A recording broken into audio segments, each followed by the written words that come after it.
கடலைப்பருப்பை வச்சு ஒரு ஹெல்த்தியான ரெசிபி பார்க்கலாம் வாங்க. இதுக்கு பருப்பை 3 மணி நேரம் ஊற வச்சுக்கணும். 3 மணி நேரம் ஊறின கடலைப்பருப்பை குக்கரில் சேர்த்துட்டு கொஞ்சமாக மஞ்சத்தூள், பெருங்காயத்தூள், தேவையான அளவு உப்பு, தேவையான அளவு தண்ணி விட்டு ஒரு 3 விசில் விட்டு எடுத்துக்கணும்.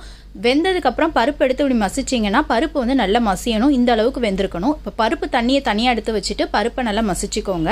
இப்போ ஒரு பாத்திரத்தில் ஒரு 2 கப் அளவுக்கு கோதுமை மாவு கூட தேவையான அளவு உப்பு சேர்த்துட்டு இந்த பருப்பு வேக வச்ச தண்ணியை சேர்த்து சப்பாத்தி மாவு மாதிரி பிசைஞ்சிக்கலாம். இப்போ ஸ்டவ் ஆன் பண்ணி கடாய் ஒன்று வச்சு ஒரு 2 ஸ்பூன் எண்ணெயில் 1/2 ஸ்பூன் ஜீரகம், 1/2 ஸ்பூன் இஞ்சி பூண்டு பேஸ்ட் போட்டு தாளிச்சிட்டு நம்ம வேக வச்ச கடலைப்பருப்பு, 1 ஸ்பூன் தனியாத்தூள், காரத்துக்கு ஏற்ற மாதிரி மிளகாத்தூள் சேர்த்து ஒரு 2 நிமிஷம் மிக்ஸ் பண்ணிங்கன்னா பருப்பு இந்த மாதிரி சட்டியில் ஒட்டாமல் ஒன்று திரண்டு வந்துடும். இந்த ஸ்டேஜில் கொஞ்சமாக கரம் மசாலாவும் கொத்தமல்லி தலையும் தூவி இறக்கிற வேண்டியதான். இப்போ சப்பாத்தி மாவை வந்து நம்ம சப்பாத்தி மாதிரி தேய்ச்சிட்டு நடுவில் இந்த பருப்பு ஸ்டஃபிங்கை உள்ளே வச்சு நல்ல ஈவனாக தேய்ச்சி எடுத்துட்டோம் அப்படின்னா நம்மளோட பருப்பு சப்பாத்தி ரெடி. இப்போ தோசை தவாவில் இதை சேர்த்துட்டு 2 பக்கமும் நெய் விட்டு சுட்டு எடுத்தோம்னா சூப்பரான பருப்பு சப்பாத்தி ரெடி. இதோட தயிர், ஊறுகாய் வச்சு சாப்பிட்லாம்.